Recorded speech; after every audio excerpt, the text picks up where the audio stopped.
प्यारे बच्चों, सुप्रभात। आओ हिंदी व्याकरण और हिंदी भाषा सीखें कार्यक्रम में आप सबका हार्दिक स्वागत है। प्यारे बच्चों, आज हम NCERT द्वारा कक्षा 9वीं के पाठ्यक्रम में शामिल मेरे बचपन के दिन नामक पाठ का सार अथवा सारांश जानने का प्रयास करेंगे। प्यारे बच्चों, मेरे बचपन के दिन हिंदी की सुप्रसिद्ध रचनाकार श्रीमती महादेवी वर्मा जी की महत्वपूर्ण रचना है, जिसमें उन्होंने अपने विद्यालय के दिनों की बातों का विस्तार पूर्वक वर्णन किया है। प्यारे बच्चों, आइए मेरे बचपन के दिन नामक पाठ का सार अथवा सारांश जानते हैं।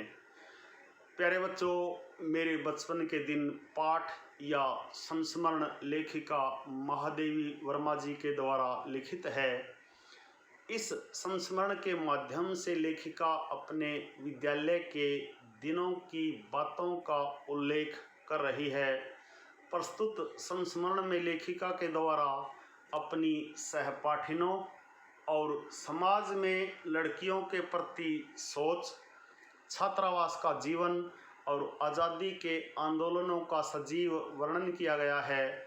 लेखिका कहती है कि एक लड़की के रूप में लगभग 200 वर्षों की प्रतीक्षा के बाद मैं अपने परिवार में पैदा हुई थी। मेरे जन्म लेने पर मुझे बहुत लाड़ प्यार मिला और मुझे वो सब नहीं सहन करना पड़ा जो अन्य लड़कियों को सहना पड़ता है। मेरे बाबा फारसी और उर्दू के जानकार थे। वे अंग्रेजी भी पढ़े थे, पर घर में हिंदी का वातावरण नहीं था। लेकिन जब मेरी माताजी जबलपुर से आई तब वे अपने साथ हिंदी लेकर आई। उन्होंने ही मुझे सबसे पहले पंचतंत्र पढ़ना सिखाया। प्यारे बच्चों, लेखिका आगे कहती है कि मेरे बाबा मुझे विदुषी बनाना चाहते थे। मुझे उर्दू फारसी सीखने में कोई अभिरुचि नहीं थी। माँ को गीता में विशेष रुचि थी। जब वो पूजा पाठ करती थी तो मैं भी उनके साथ बैठकर सुनती थी। बाद में क्रास्थवेट गर्ल कॉलेज में कक्षा 5वीं में भर्ती हो गई। यहाँ का वातावरण बहुत अच्छा था। हिंदू लड़कियों के साथ साथ ईसाई लड़कियाँ भी पढ़ती थी।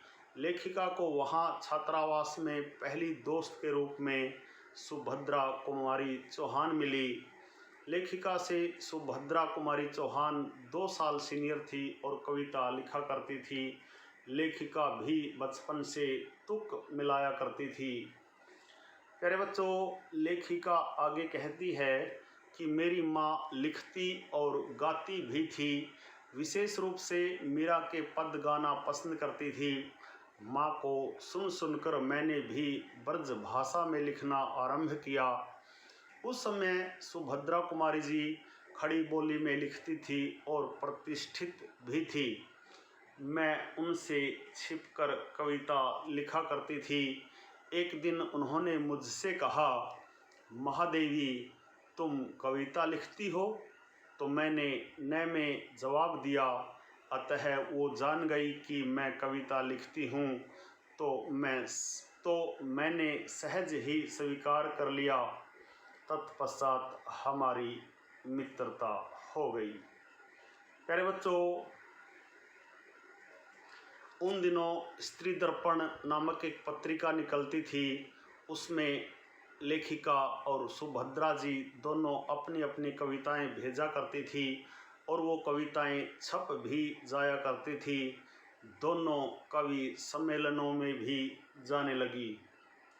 प्यारे बच्चों, लेखिका अधिकतर प्रथम पुरस्कार ही हासिल करती थी। लेखिका एक घटना को याद करते हुए कहती है कि एक कविता पर मुझे चांदी का एक कटोरा मिला था। कटोरा बहुत सुंदर और नक्काशीदार था। उस दिन सुभद्रा नहीं गई थी। मैंने उनसे आकर कहा, देखो मुझे यह मिला। तभी सुभद्रा ने कहा, तब तो तुम मुझे इस कटोरे में एक दिन खीर बनाकर खिलाओ। सुभद्रा जी का उस कटोरे में खीर खाने का सपना तो नहीं पूरा हुआ, परंतु लेखिका और महात्मा गांधी के एक मुलाकात के दौरान वह कटोरा महात्मा गांधी के हाथों चला गया। जब लेखिका ने यह घटना सुभद्रा जी से साझा की तो उसने कहा, देखो भाई, खीर तो तुमको बनानी होगी, अब तुम चाहे पित्तल की कटोरी में खिलाओ चाहे फूल के कटोरे में। प्यारे बच्चों, लेखिका आगे कहती है कि बाद में सुभद्रा कुमारी चौहान छात्रावास छोड़कर चली गई। उनकी जगह एक मराठी लड़की जेबुनिसा हमारे कमरे में रहने आई। जेबुनिसा मेरा बहुत सारा काम कर देती थी, जिसकी वजह से मुझे कविता लिखने का समय मिल जाता था। लेखिका अपना तत्कालीन अनुभव बताते हुए कहती है कि उस समय हमारे मध्य सांप्रदायिकता नहीं थी। हम अलग अलग प्रांत से संबंध रखने के कारण स्वतंत्र रूप से अपनी बोलियों या भाषा में व्यवहार किया करते थे। हम साथ मिलकर हिंदी और उर्दू भी पढ़ते थे।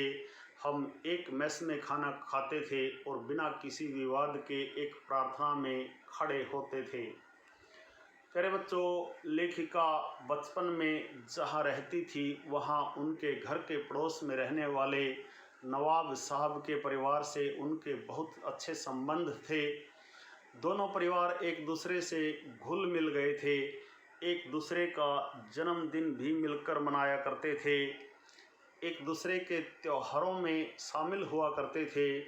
नवाब साहब के द्वारा ही उनके छोटे भाई का नाम मनमोहन रखा गया था, जो आगे चलकर जम्मू यूनिवर्सिटी और गोरखपुर यूनिवर्सिटी के वाइस चांसलर बने। प्यारे बच्चों, लेखिका आज की स्थिति पर अफसोस जताती हुई कहती है कि आज वह आपसी मोहब्बत, एकता और भाईचारा का सपना कहीं खो गया है। यदि वह सपना सच हो जाता तो भारत की कथा कुछ और ही होती। प्यारे बच्चों, यह था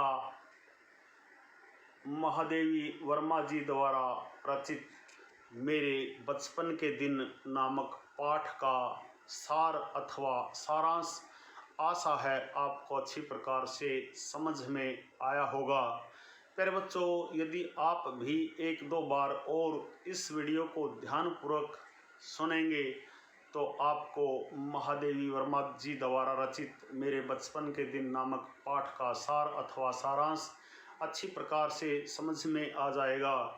प्यारे बच्चों, यदि आपको किसी कहानी, संस्मरण, निबंध, प्रसंग आदि का सार अथवा सारांश अच्छी प्रकार से समझ में आ जाता है तो आप उस कहानी, निबंध, संस्मरण आदि के प्रश्नों का अच्छी प्रकार से उत्तर दे सकते हैं। प्यारे बच्चों, महादेवी वर्मा द्वारा रचित मेरे बचपन के दिन नामक पाठ का सार अथवा सारांश से संबंधित आज का यह वीडियो यदि आपको पसंद आए तो इस वीडियो को लाइक, कमेंट और ज़्यादा से ज़्यादा शेयर ज़रूर करें। प्यारे बच्चों, यदि आप वास्तव में गंभीरता के साथ हिंदी व्याकरण और हिंदी भाषा को सीखना चाहते हैं तो आपके अपने YouTube चैनल संगम टीवी हिंदी व्याकरण को सब्सक्राइब ज़रूर करें और वीडियो पर दिए बेल आइकन को ज़रूर दबाएं ताकि संगम टीवी हिंदी व्याकरण पर पढ़ाए जाने वाले पाठों का सबसे सरल और सटीक विश्लेषण YouTube पर अपलोड होते ही उसका नोटिफिकेशन सबसे पहले आपके पास पहुँचे।